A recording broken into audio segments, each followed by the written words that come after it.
Hello everybody, this clip is on the civil war between Julius Caesar and Gnaeus Pompeius Magnus. We go back to the year, let's say about 50 BC. The Roman Empire was already quite large. It had Spain and it had Greece and it had this area also. So you can say this is the Roman Empire at the time. It was divided between Julius Caesar. He had this area. Pompey had this area, and another guy called Crassus, one of the richest men in Rome, had this. Now Crassus attacks the Parthians over here and gets killed, so you have Pompey and Caesar left. Now in 50 BC, Caesar has taken over Gaul. He conquered Gaul for the Roman Empire, but many senators in Rome are envious, they are jealous, and actually they want to get rid of Julius Caesar. His term of office is about to end, and they tell Caesar, you can come back to Rome, but then you have to disband your army. Caesar says, if I have to disband my army, then Pompey over here has also to disband his army. That doesn't work like that, and Caesar takes a bold move and goes across the Rubicon over here into Roman territory. The territory of the city of Rome, more or less, and of course Pompey's territory. Now the Rubicon was a borderline, and if Caesar would cross the Rubicon with an army, that would be an act of treason and an act of war. The senators and Pompey didn't expect Julius Caesar to invade Italy that quickly, because Julius Caesar had only one legion here. But Julius Caesar does cross the Rubicon and marches straight on Rome. Pompey over here had promised, if Caesar comes, I will stomp my foot on the floor and the legions will pop up out of the ground.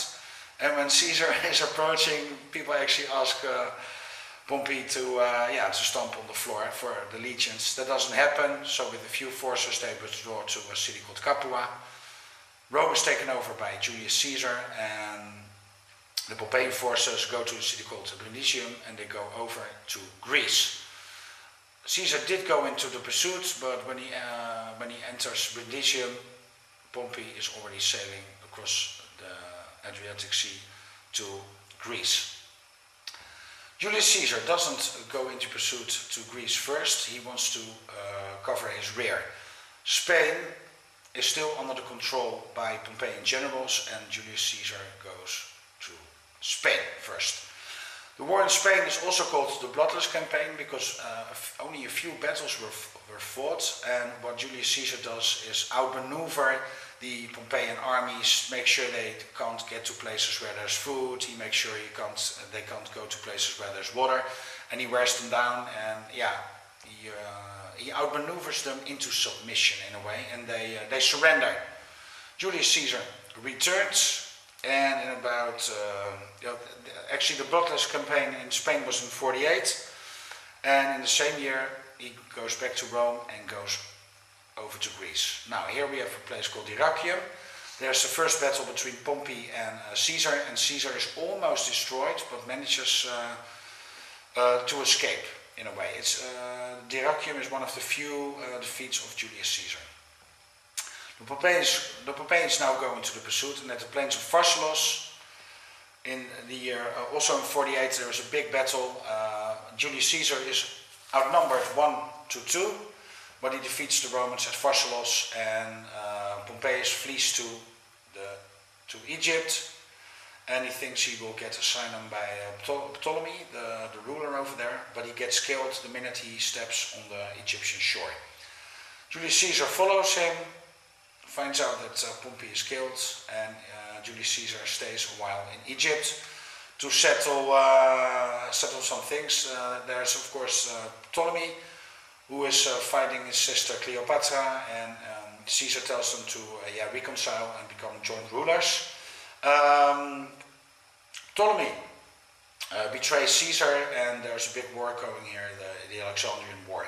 Caesar wins, Ptolemy gets killed, and Cleopatra becomes the sole ruler of Egypt, under, of course, the supervision of the Romans. Julius Caesar actually forgets everything what's happening here. Italy is run by Mark Antony, But because Caesar is here and doesn't, people don't know what's happening with Caesar. There's a big revolt here by the King Pharnaces II. Julius Caesar is warned finally, and he moves with an army. And in 47, at the plains of Zela, he destroys the army of Pharnaces. And at this battle, there was the famous phrase, "I came, I saw, I conquered."